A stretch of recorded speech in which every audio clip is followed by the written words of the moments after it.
Course by WeMakeDanceMusic.com, the largest music production marketplace on the internet, where you can find over 13,000 products from 500 or more producers for you to make better music. Check it out. So guys, in this episode 271, I will make some trance. And you might ask, why is this guy making all these genres? Basically, I've been making electronic music for over 20 years.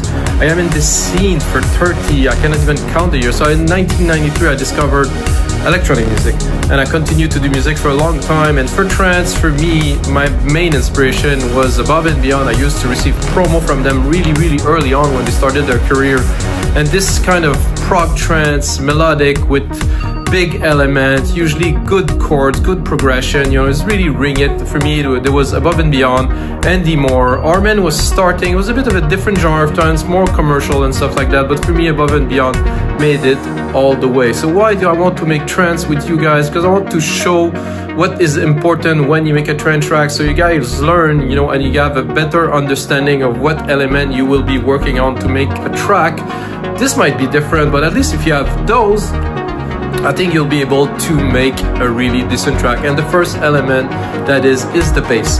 In this particular track, I'm using a bass pad and some layer of dumping bass on top to make variation.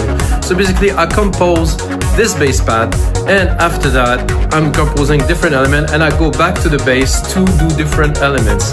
It's very important when you make, let's say, a loop. I would call it a loop. Some people compose differently. Personally, I do subtractive. So subtractive mean I make a track, I make a 32 bars loop, and then I reduce it to the simplest element. But when I make this, I put all the ideas that I have in there. So I'm sure when I pull back, I will have all the elements that I need to mix the track. So first step, create this big loop. Second step, build more arrangement. Third step, probably put more intricate parts, do automation and things like that, guys. So in this episode, you're gonna learn a whole lot. Let's jump into it. So right, guys, let's get started on this trance track. On the headphones, of course. Drop the volume of the speakers. I started a little bit, so I made a drum beat. Pretty simple drum beat. It is a start to the track, 132 BPM, of course, 96 kilohertz. Always better to make music with a higher resolution, guys. If you can, if your computer is capable of something like that, guys, go for it.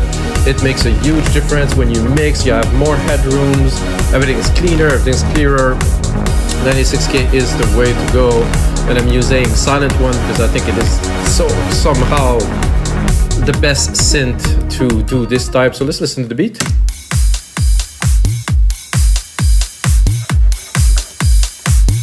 Simple. I put some big crashes in there just for fun, just to vary a little bit. With something like that, I prepare like a patch that I thought would be good to start like something like this. I think even before I start this, I would sidechain it. So I'm going to take a compressor. Gonna go into the sidechain here, instrument, kick one, which is the kick that I hear. What I'm doing is sending the kick signal to the compressor. So you can see it here. I'm gonna set the attack and the release to very fast. Make sure it's not auto. Make sure we do not use auto gain too. I do not like this personally. If I want gain, I can always adjust the volume here.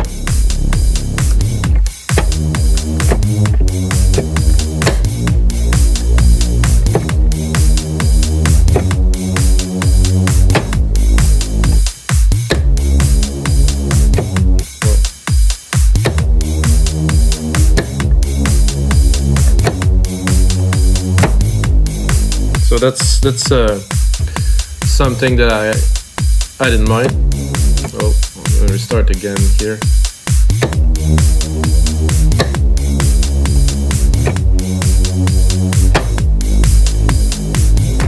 I think the last key of this is quite dramatic, and I think it really works.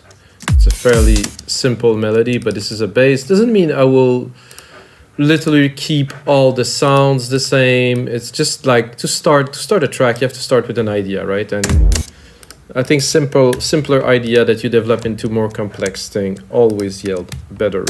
I'm thinking right away, I would take that, replicate it, keep this little progression we just created here, take it, take it to a whole octave higher and replicate it 9, 10, 12. 12 semitone. So now we have a chord. Ooh, I like the slow release of this one. This is a slow attack, sorry. I think I will bring it a little bit more.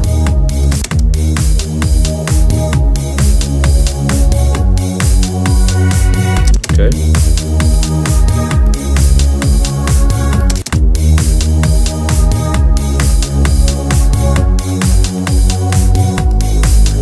Like this. We could also, if you want to go a bit deeper, you can go on the octave of the oscillator. See, this was a bit high. If I lower it one octave here, a bit richer, we get a bit more tone. Let's bring it back.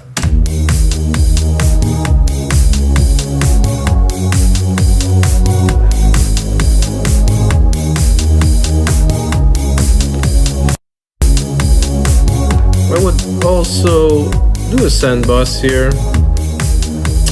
Take this send here, put a big reverb, which I like, which is always silver reverb here. My grandiose preset.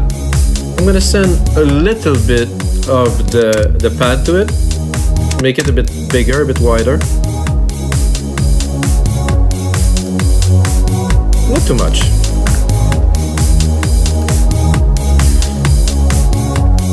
And now some hits. I would like some kind of electric bass hit, like pound, pound, pound.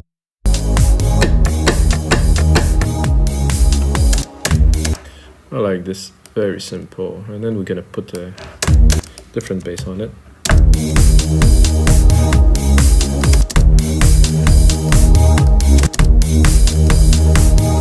Oh, this is, it's on the kick. I didn't expect this, but somehow the feel of it really works.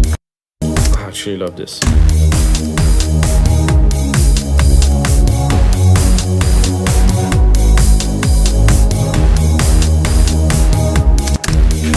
We'll hit up like a chunky bass like this.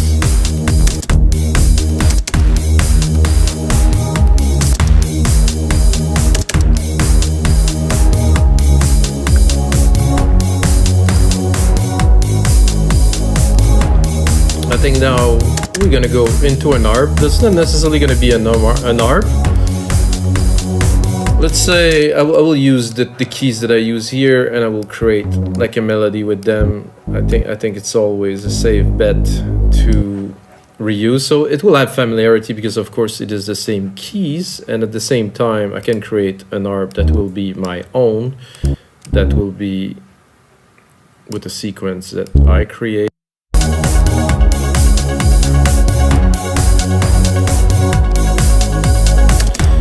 I will see if I can bring it up here.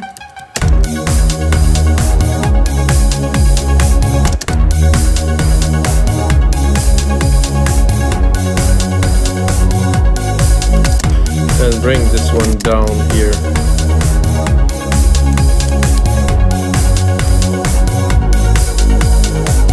Not quite, a bit lower.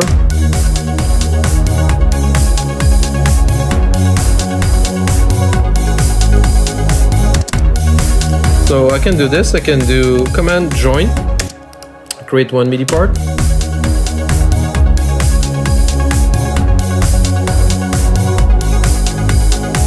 So you probably understand that those pads here are linking these parts very well together. So every time the pad going up, and then right after the pad there's a key change here in the ARP. Pushes, pop, pushes, pop, pushes, pop.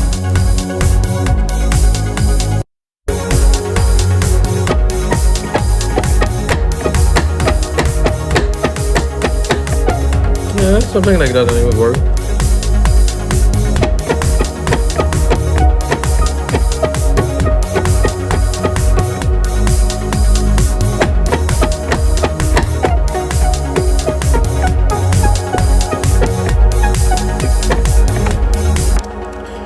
Little top lead melody here. Let's put it in there. And of course edit it, make it into something, hopefully. Let's clean it. I did like this little node that introduced itself here. Let's...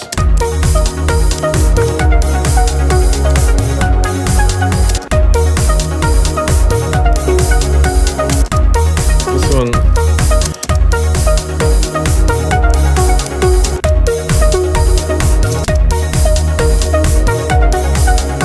I think it was good where it was actually.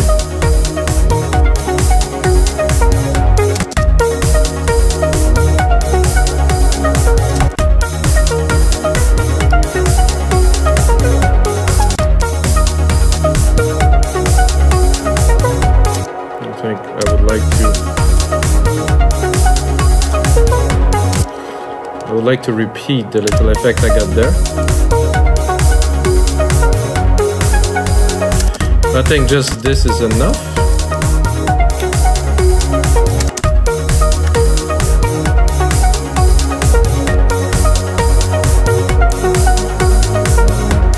Dun, dun, dun, dun.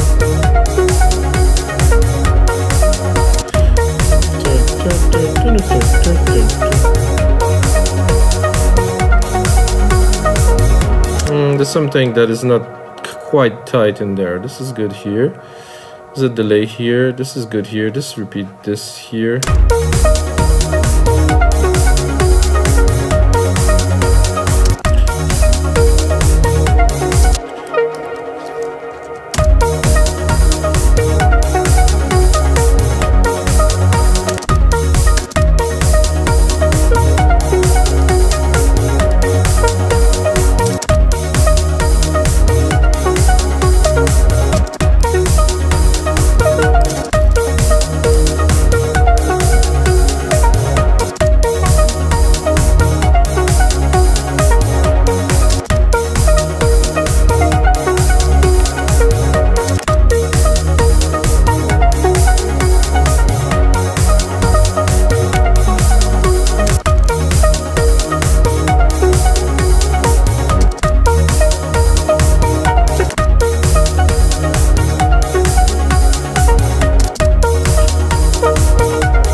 A bit more complex, a bit more entry.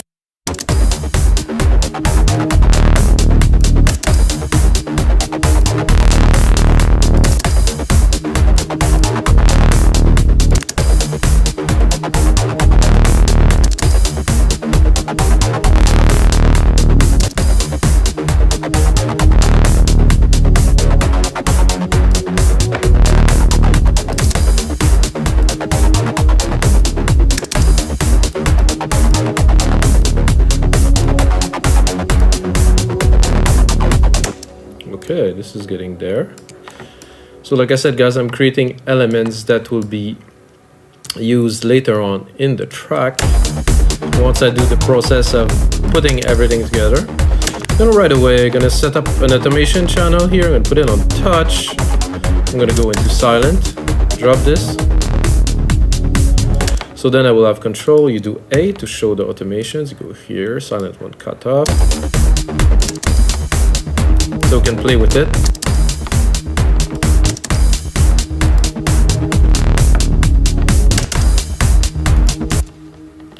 Oops, I wanted to save it. It's not the time. I don't need to actually because Logic is saving.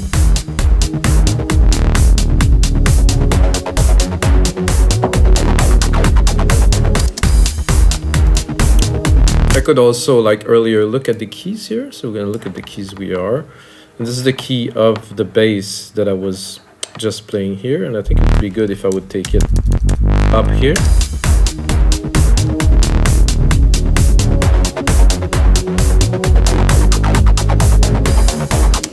I'm not sure that this works so well in this case.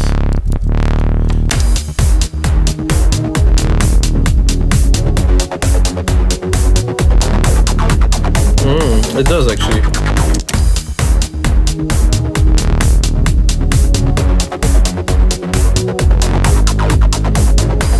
No, I cannot say that I like it, so I will leave it to its original.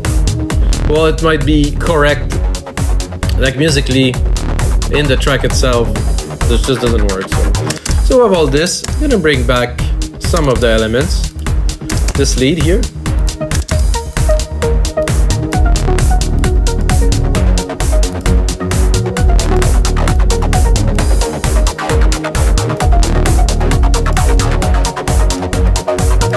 I'm gonna try to mix it a little bit.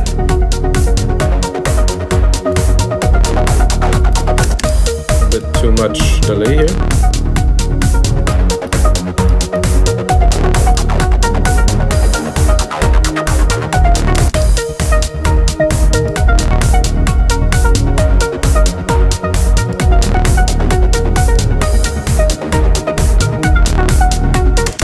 Let's hear this again.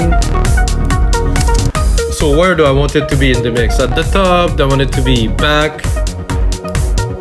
Do I want it to be completely within the mix?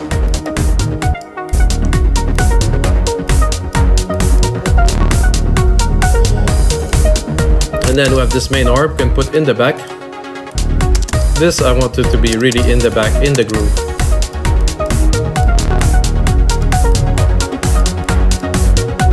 I mean, it is still there, but it's just there for the groove.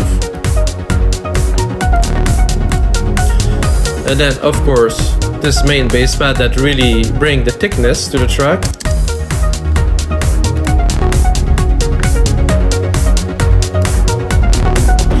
And guys, it's gonna be it for episode 271 of your live electronic music tutorials. I hope you guys enjoyed. Take a minute to smash that like button, drop a comment below, and until next time, may the sounds be with you.